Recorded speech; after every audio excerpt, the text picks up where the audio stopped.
Avant que nous tournions aux vos questions, le gouverneur Macklem va prononcer une déclaration préliminaire, and after his opening remarks, Governor Macklem and Senior Deputy Governor Carolyn Rogers will be happy to take your questions until about 11:15 or so. Alors, Monsieur le Gouverneur, à vous la parole. Thank you, Paul, and good morning. I'm very pleased to be here with Senior Deputy Governor Carolyn Rogers to discuss today's monetary policy report and our decision. Today, Governing Council held the policy interest rate at 2.75%. This decision reflects three main considerations. First, uncertainty about U.S. tariffs on Canada is still high. Discussions between Canada and the United States are ongoing, and U.S. policy remains unpredictable. Second, while U.S. tariffs are disrupting trade, so far Canada's economy is showing some resilience. And third, inflation is close to our 2% target, but we see evidence of underlying inflation pressures. Aujourd'hui, le Conseil de direction a maintenu le taux directeur à 2,75%. Cette décision reflète trois grandes considérations. Premièrement, l'incertitude au sujet des droits de douane imposés par les États-Unis au Canada est encore élevée. Les discussions entre les deux pays sont en cours et la politique commerciale américaine reste imprévisible. Deuxièmement, même si les droits de douane américains perturbent le commerce, l'économie canadienne montre une certaine résilience jusqu'à présent. Et troisièmement, l'inflation est près de notre cible de 2%, mais on voit des signes de pression inflationniste sous-jacente.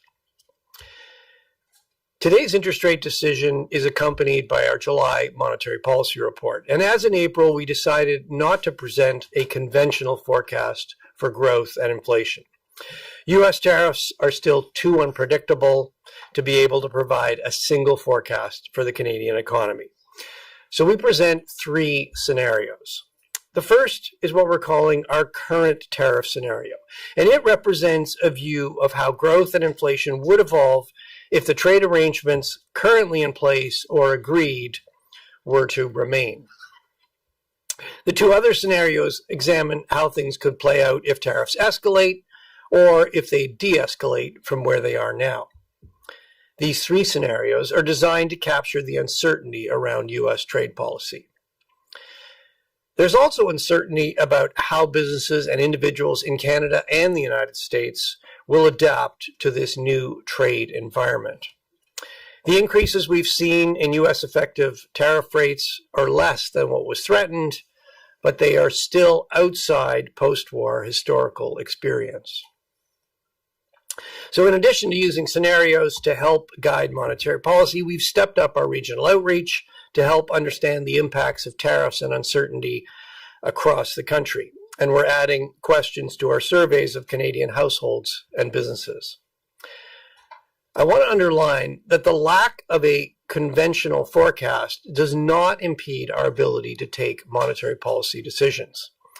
But the unusual degree of uncertainty does mean we have to put more weight on the risks. We're looking at over a shorter horizon than usual, and we are ready to respond to new information. So let me provide some details on what we've seen since June. Some tariff agreements have been negotiated between the United States and its trading partners, and that has reduced the risk of a severe and escalating global trade war. Unfortunately, the tariffs in those agreements also suggest the United States is not returning to open trade.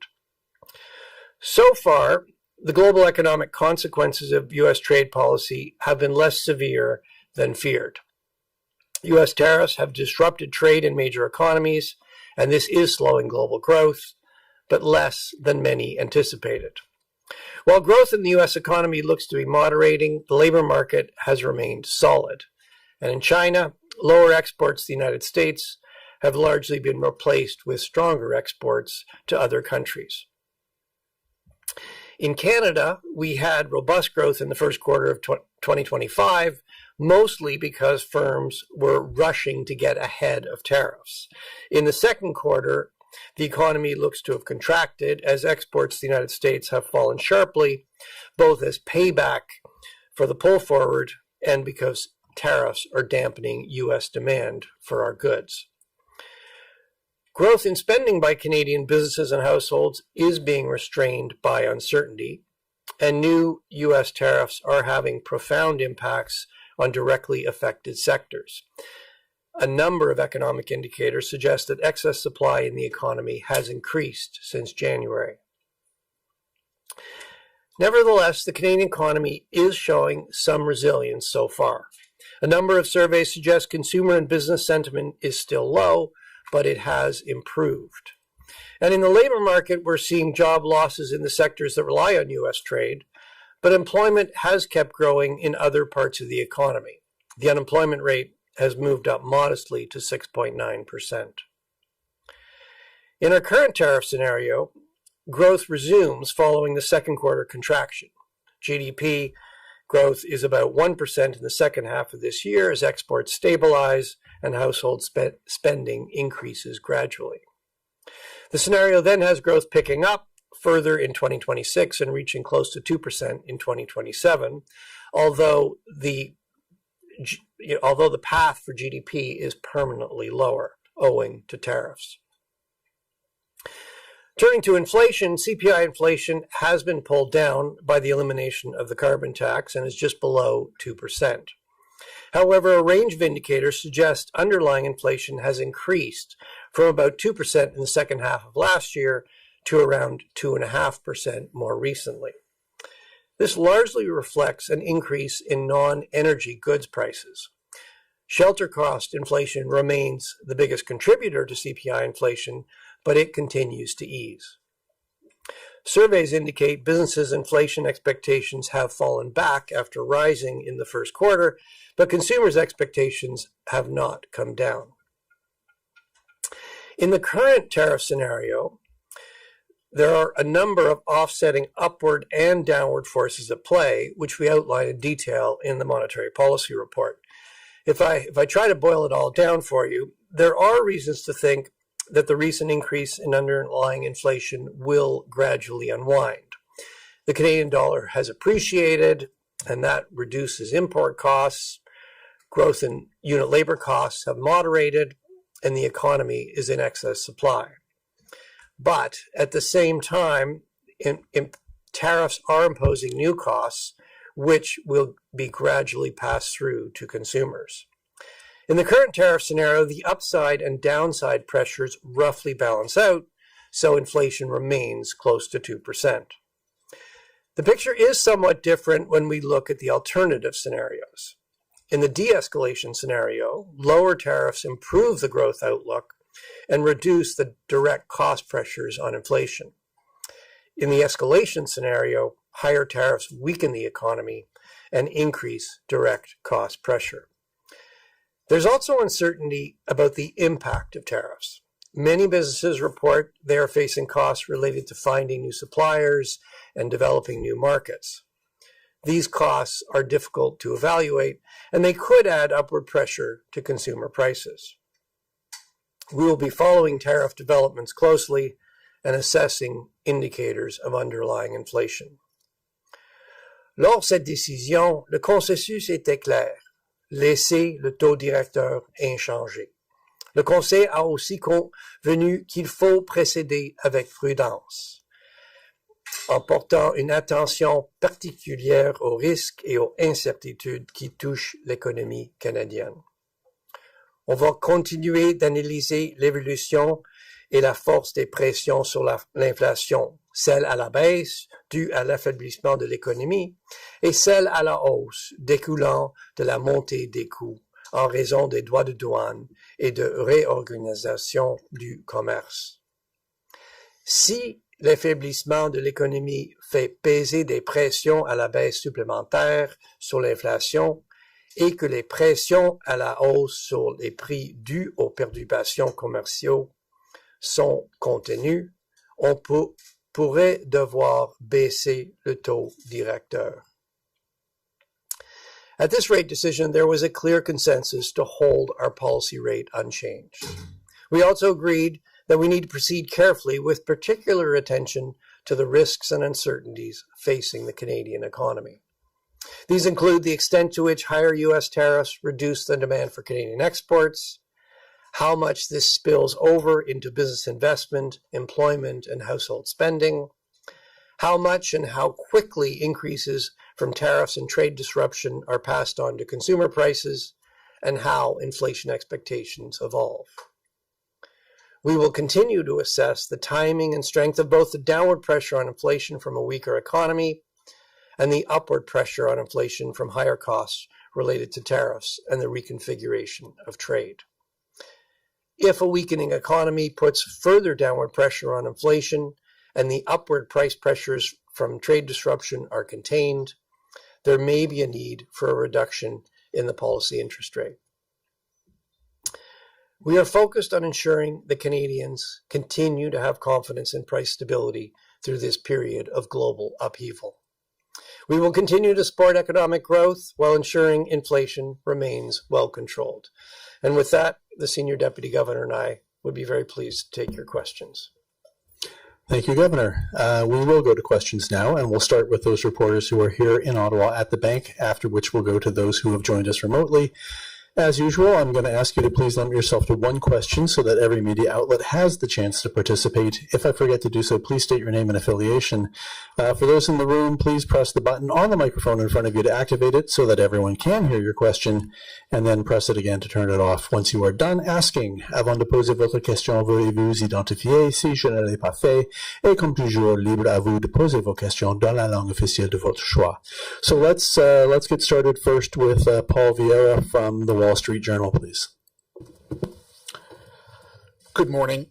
Even if there's some sort of agreement reached between Washington and Ottawa by the August 1st deadline on the current tariff row, won't the pending review of the U.S.-Mexico-Canada trade treaty keep uncertainty elevated in Canada and thereby thwarting business investment and slowing household consumption for the foreseeable future?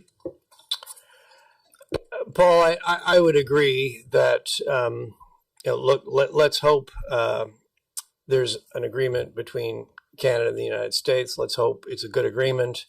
But yes, there is a sense that U.S. policy may well remain unpredictable. There is a sense that trust is not, it's going to be hard to restore trust. So yes, I think some level of uncertainty will continue, and in the scenarios, particularly the current tariff scenario and the escalation scenario, we do have a fair amount of uncertainty through much of the projection. It does diminish over time, but it's not falling off quickly in that current tariff scenario. In the de-escalation scenario, there is some reduction of uncertainty, but we don't eliminate it. There is still an uncertainty effect. Okay, next we'll go to Greg Quinn from Market News. Go ahead, Greg. Hello. Even though there's some mention of a possibility of a need to cut rates if trade gets worse, the central projection has core inflation above 3% on a quarterly basis through the rest of this year.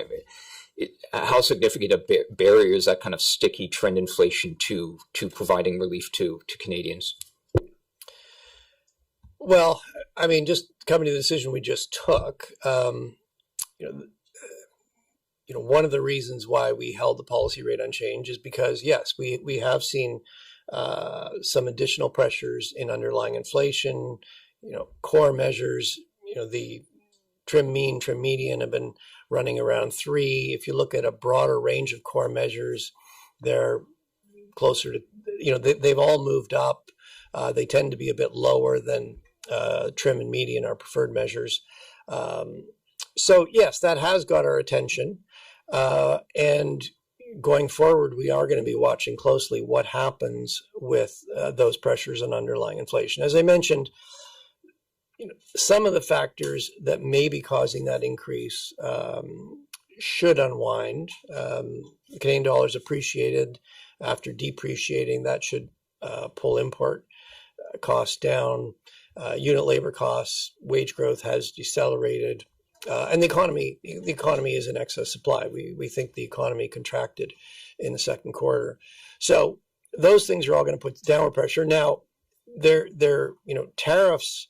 We're just starting to see the effects of the tariffs and the countermeasures in CPI inflation. You can see it a little bit in food. There's probably some more to come there, so that's going to put some upward pressure. So we're going to be gauging closely those upward and downward pressures. I think the message overall, Greg, is monetary policy is going to continue to support the economy while ensuring that inflation remains well controlled. That's what's on our mind. That's what will guide our decisions. Next, I'll call on Kevin Carmichael from The Logic, please. Good morning. My question is, I think, would be a follow-up to Greg's. Can the bank live with an inflation rate of around 2.5%, or is that still uncomfortably high?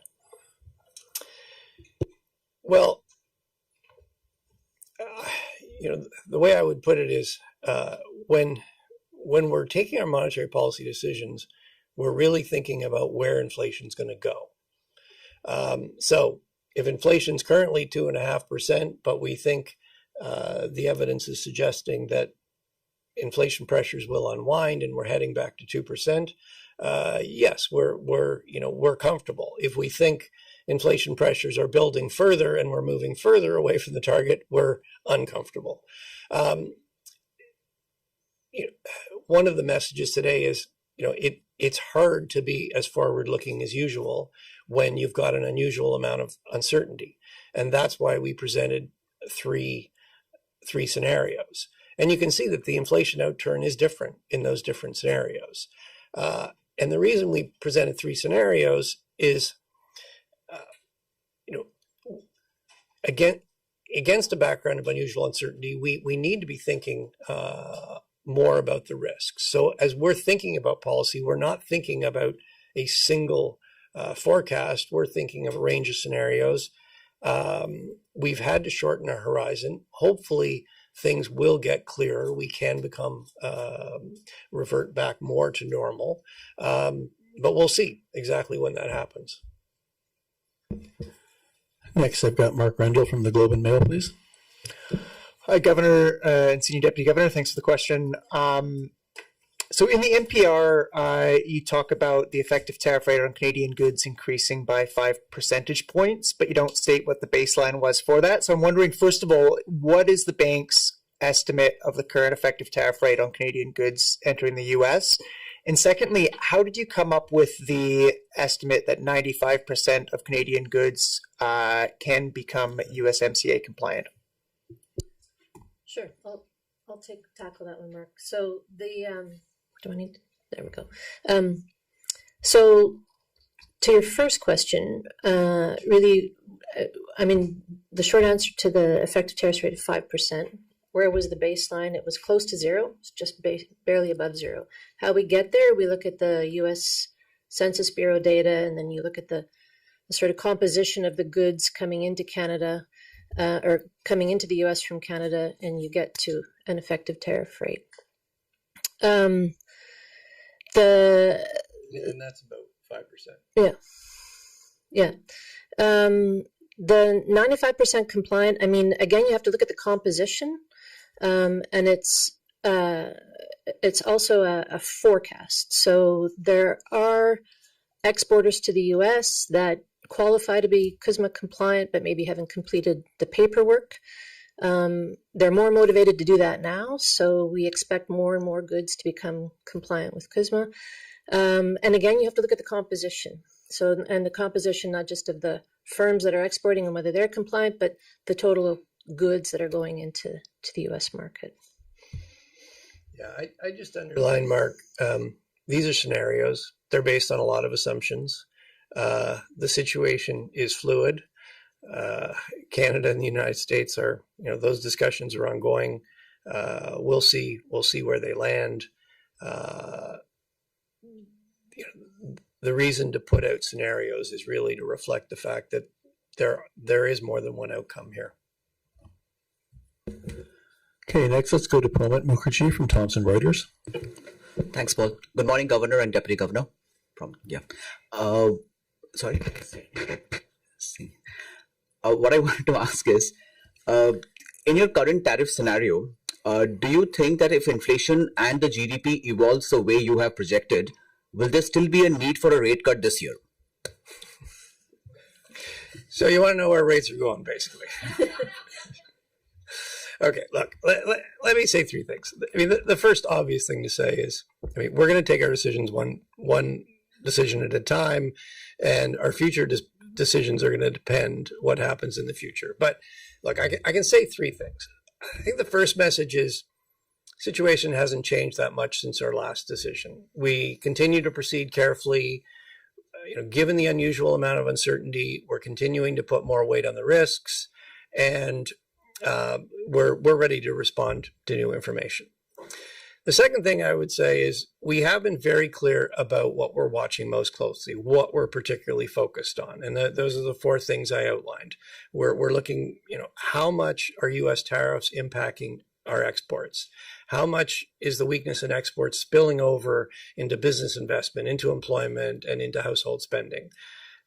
How quickly, how big are those direct costs? How quickly are those getting passed through to consumer prices, and what's happening with inflation expectations? And then the other thing we've said is that, looking ahead, if the weakness in the economy creates further downward pressure on inflation, and those upward pressures from tariffs and trade disruption are contained, there could be a need for a further cut in our interest rate. So I think that gives you, a sense of how we're assessing the situation. What are we going to be doing? Like everybody else, we're going to be following the developments in terms of the Canada-U.S. trade relationship very closely. We're going to be looking at those upward and downward pressures. We've given quite a bit of detail about the various indicators of underlying inflation that we're looking at. And, as I said previously, I think what you can count on us for is we will continue to support the economy while ensuring inflation remains well controlled.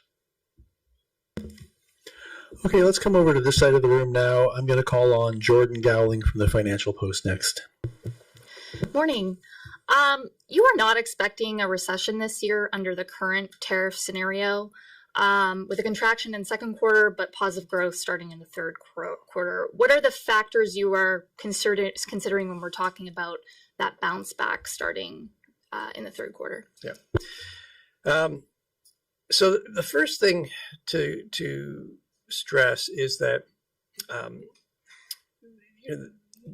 the quarterly profile of GDP is being very affected by these big swings in exports related to the tariffs.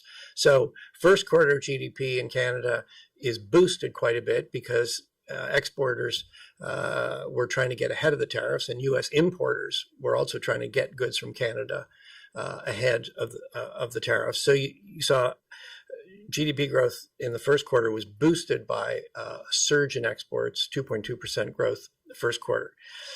In the second quarter, you're getting the payback from that. You pulled all the exports forward. There's very little exports in the second quarter, so you're going to see a very sharp decline in exports in the second quarter.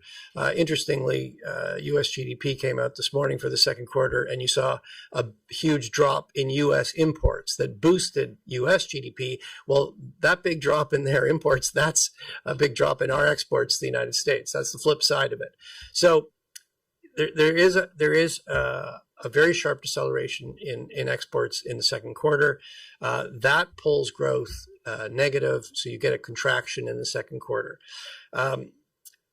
When you get to the third quarter, we're not expecting a big bounce back in exports, but having declined sharply, they shouldn't be again subtracting as much. So, and when you set exports aside, what you're seeing on the consumption side is you're seeing consumption is still growing. It's growing modestly. It's certainly being restrained by the uncertainty caused by tariffs, but it is growing, and we expect that to continue through the third and fourth quarters. So you get the third and fourth quarters, you get modest growth, I think is the message. You get a contraction in the second quarter, you get modest growth through the rest of the year. I mean, the second quarter's happened, it's over. You get modest growth through the rest of the year. And in that current tariff scenario, growth picks up further through 2026 and 2027. Okay, let's go to Mackenzie Gray from Global, please. Hi there. Back in early May, Governor, you said that you expect that there'll be some permanent scarring in the Canadian economy due to the tariffs. We're a couple months on now. There's been a lot of data. Things have evolved. What's your analysis on that situation? Do you think there are substantial impacts that have already been felt that won't be going away in the future? Well, if you look at if you look at the monetary policy report, actually, there's a picture. One of these things where a picture says 1,000 words. If you look at chart 27 and panels A and B, so it's on page, if you have a hard copy, page 48, 49. So what you see is, so in the current scenario and even in the escalation and de-escalation scenarios, growth goes down with the impact of the tariffs. Growth eventually gets back to around 2%, but growth goes down, it gets back to 2, it doesn't go above 2. So what that means is that the economy is on a permanently lower path. So yes, I mean, unfortunately, the sad reality is that tariffs mean the economy is going to work less efficiently. It means, there's going to be less income. So there's going to be less consumption. So yes, the economy will resume growing, but it'll be on a permanently lower path. And in that sense, yes, the tariffs have a permanent effect on the economy unless they're removed. All right, let's go to Rachel Ayo from CTV next, please. Hi, thank you. So Ontario Premier Doug Ford has just come out and said that he is shocked by this decision and he is calling on the bank to cut interest rates now. How would you respond to that? Well, I haven't seen his comments, but look, we take our decisions independently of the political process. We take them based on our best judgment as to the interest rate setting that will fulfill our mandate. And I think I would underline that the experience of the last few years has really highlighted just how much Canadians don't like inflation. We will support the economy through this period of upheaval, but at the same time, we are going to make sure that a tariff problem does not become an inflation problem. Let's go to Randy Hantong Knight from Bloomberg, please. Does the bank see settlement balances currently headed to a level that would require you to bring forward purchases of treasury bills? Is that something you're considering? Sorry, can you repeat the first part of the question? Does the bank see settlement balances currently headed to a level that would require you to bring forward planned purchases of treasury bills? I'm assuming you're talking about our settlement balances, and yeah. I mean, our plan that we've shared in previous press conferences on settlement balances hasn't changed. We're on a continued trajectory down. We still think we'll settle somewhere between $50 and $70 billion at the end of the day. We're getting closer to that number, Randy, but we've got a ways to go yet. So there's no change. The bottom line is that we don't have any change to our plans right now. Okay, and I'm just going to check at the back. Craig, did you? Yep. Okay, Craig Lord from Canadian Press, please. Hi, governors. You've talked about the economy showing some resilience. We are seeing some industries, steel producers, taking a heavy hit from these tariffs, though. How does the Bank of Canada make sure that sectoral weakness in the economy doesn't spread to become broader and spread to other industries? So yes, just to elaborate on the first part, U.S. tariffs are having a profound impact on the sectors they've been directly applied on. So, steel and aluminum, 50% tariff, having a very direct, severe effect. When we say the economy is showing some resilience overall, what we're saying is that when you look beyond the directly affected trade-sensitive sectors and you look at the rest of the economy, it is it is continuing to grow. If you look at employment outside of sectors heavily dependent on U.S. Employment in the rest of the economy has continued to expand. As I mentioned in a previous question, consumption growth is modest, but it is continuing to grow. So, look, the economy is weaker, but it's not sharply weaker. It is showing some resilience so far. And that really gets to the second part of your question. We will be watching closely what happens. Part of that is going to depend what happens with tariffs themselves, and that's why we produced these three scenarios. Hopefully we move more towards a de-escalation scenario, and we get a stronger bounce back in growth than we have than is in the current tariff scenario. But we've got to be alive to the possibility that that's not the only possible outcome. Clearly monetary policy is not a tool that you can use to target specific sectors. That is something really that's more in the hands of fiscal policy. The government has introduced some policies to address the stress in particular sectors. We need to look at the economy overall. And yes, we're looking at exactly that. How much spillover are we getting from the most effective sectors into the rest of the economy? So that is something that will be very much a part of what we're looking at. And, really to getting to that forward-looking statement, if those spillovers are bigger and there's more downward pressure on inflation and the upward pressure from tariffs and trade disruption are contained, there may be a need to cut interest rates further. Okay, that's it for the folks in the room. We're going to go to reporters who have joined us remotely now. I'll just remind you folks on the line, come off mute only to ask your question, please, and then go back on mute as soon as you've finished.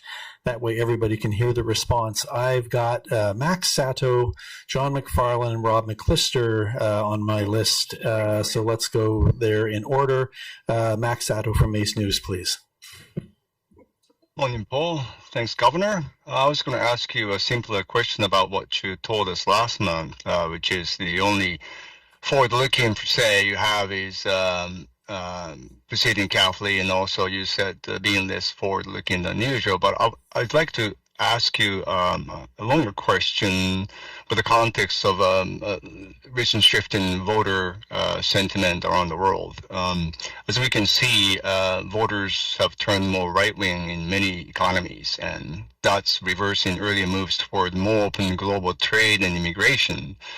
We've seen that south of the border, and more in the most recent case in Japan, LAP and Komeito coalition lost majority in upper house after their loss in lower house. It's a smaller party, French party, yet, but it's obviously people are choosing kind of a right-wing party saying Japanese first. And I'm just wondering if any uncertainty over trade wars is clearing up, and you could see this forward-looking. And but compared to the U.S., you don't have a prime minister tapping you on the shoulder, say, "Hey, I want you to just cut interest rates." Does that make your life and your job and your colleagues' job easier than your counterpart at the Federal Reserve? Okay, there was a lot in there. The answer is really I think I need a speech to answer the question. But look, starting first on the trade part, look, there's no question the new U.S. administration, President Trump, has dramatically increased U.S. protectionism. The effective U.S. tariff rate with the agreements that have been reached has increased significantly, and that is going to have an impact on the world economy. But even before President Trump was elected, trade has been shifting. Previous administration, the first Trump administration, the Biden administration, there were more restrictions on trade. around the world, trade needs to factor in national security in a way that it hasn't as much in the past. In the past, you could really optimize purely for efficiency. Now you have to think about national security. The world is fragmenting, and that is going to have an impact.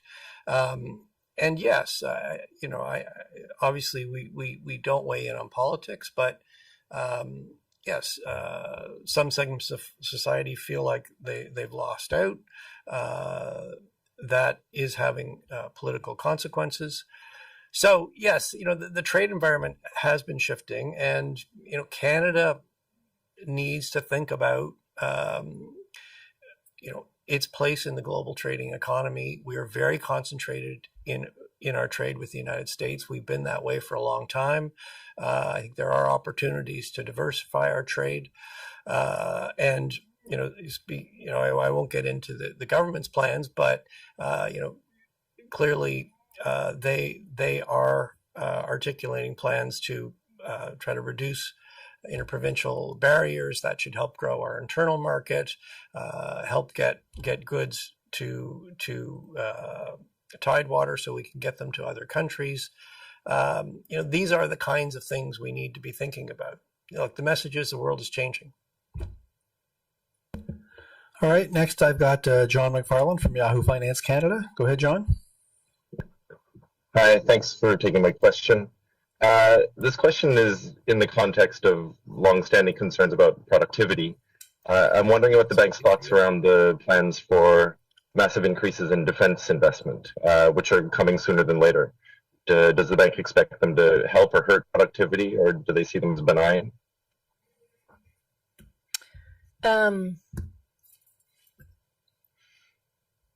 It probably depends how they play out. I think in the long run, they probably will help productivity. I mean, ideally, what we want to see is those investments in our own economy, so that they build our own capacity. They generate some economic activity within Canada. So that effect won't be immediate. Those things take a long time to play through the economy. But yeah, there is we can be optimistic that that'll be net positive to productivity. Okay, and finally, I've got Rob McClister from Mortgage Logic News. Rob. Good morning. With markets pricing in roughly 4 Fed cuts in the next 12 months, I'm wondering if you could help lay people understand how the bank factors in Fed cuts in general. So in other words, assuming the effective tariff rate persists at around 5% or so, and other things equal, how much could Fed cuts indirectly stimulate inflation in Canada, making easing potentially less necessary here? Well, my short answer to that is we have a flexible exchange rate, so that we can gear monetary policy to the needs of the Canadian economy, and I'm confident the Federal Reserve will gear monetary policy to the needs of the U.S. economy. We've obviously reduced interest rates quite a bit more than the Fed. Our economy was weaker through last year. As we reduced rates, we were seeing actually economic activity pick up with inflation around 2%. Of course, the situation has changed with new U.S. tariffs. But yes, we'll watch closely what the Fed does, and that's something that we will take into account in terms of our own monetary policy. But I mean, I think the best thing the Fed can do for us is to do a good job managing monetary policy in the United States. And with that will wrap up today's press conference. So thank you, Governor Macklem, Senior Deputy Governor Rogers, and thanks to all of you out there for spending time with us today. See you in September. Have a good summer. Thanks very much.